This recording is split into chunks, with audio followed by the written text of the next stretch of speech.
All right, so we're gonna do some slow twitch hypertrophy for the muscles in the bottom of your feet. So we're gonna get into a calf raise machine, but rather than putting the ball of my feet up on the platform here, I'm just gonna move back a bit. So now the end of my toes are on the platform here. So I'm gonna lift up, get this off. I'm gonna come down into a stretch, but my stretch here is I'm actually just relaxing my feet. So I'm letting my toes kind of come up.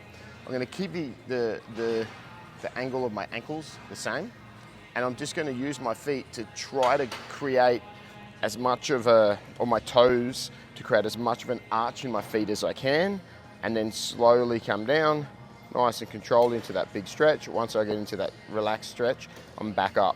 So this is just a really slow hypertrophy set for the feet, and I'm just thinking about using my toes. So you think about curling your toes up like this as much as you can, and staying in this lengthened position with your ankle. So it's not a calf raise like this, but just using your feet as much as you can.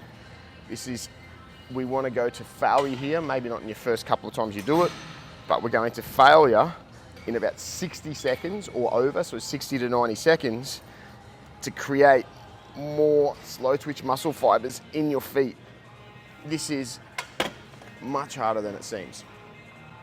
Whew.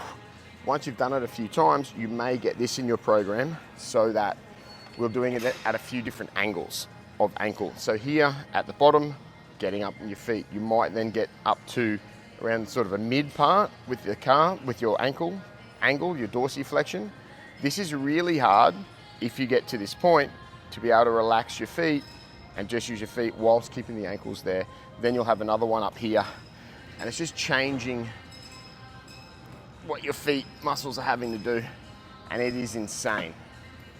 If you have a calf raise machine like this at the gym, obviously do that. If you're training at home, you can really simply do this by just putting a kettlebell sort of on the top of your knee here, and your foot just on a block, yoga block, any kind of block. Doesn't need to be this calf raise machine. So you can just put a weight here on your leg and lift up like this and down. Now, I'm not saying you should do this without shoes, but I'm doing it without shoes so you can actually see what my feet are doing. Enjoy.